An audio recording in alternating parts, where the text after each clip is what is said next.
অনেকদিন পরে তোমাদের সামনে নিয়ে এলাম একটা নতুন রেসিপি। আর রেসিপিটা হলো আমশোলের। আমশোল বানানোর জন্য প্রথমেই বাজার থেকে একটা বড় সাইজের শোল মাছ নিয়ে চলে এসেছি। সেটাকে ধুয়ে নুন হলুদ মাখিয়ে এবারে ভালো করে ভেজে নেওয়ার পালা। তবে খুব শক্ত করে কিন্তু ভাজবো না, ভাজাটা মোটামুটি ভাজবো। মাছ ভাজা হয়ে গেলে এবারে নামিয়ে নেব। ওই তেলের মধ্যেই দিয়ে দিচ্ছি একটু শুকনো লঙ্কা আর গোটা সর্ষে ফোড়ন। ফোড়নটা ভালো করে ভাজা ভাজা হয়ে গেলে দিয়ে দেব কেটে ধুয়ে রাখা কাঁচা আম। আমটা একটু নেড়েচেড়ে ভাজা করে নেব। এবারে দিয়ে দেব স্বাদ মতো লবণ আর হলুদ। অল্প সামান্য একটু জল দিয়ে মশলাটা কষিয়ে নেব।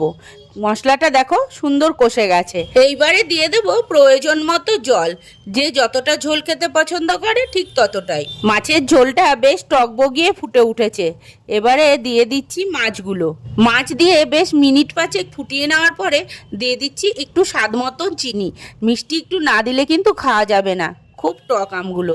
আর এদিকে সর্ষে বেটে রেখেছিলাম, সেটা ছাঁকনি দিয়ে ভালো করে ছেঁকে তার জলটা দিয়ে দিচ্ছি মাছের ঝোলের মধ্যে। তোমরা চাইলে পুরোপুরি সর্ষে বাটাটাও দিতে পারো, আমরা ভালোবাসি না তাই দেইনি। 5 মিনিট ফুটিয়ে তার উপর থেকে কাঁচা সর্ষে তেল ছড়িয়ে দিলেই তৈরি আমার আমশোল। আমার এই রেসিপিটা ভালো লাগলে অবশ্যই একটা লাইক কমেন্ট শেয়ার করে যেও।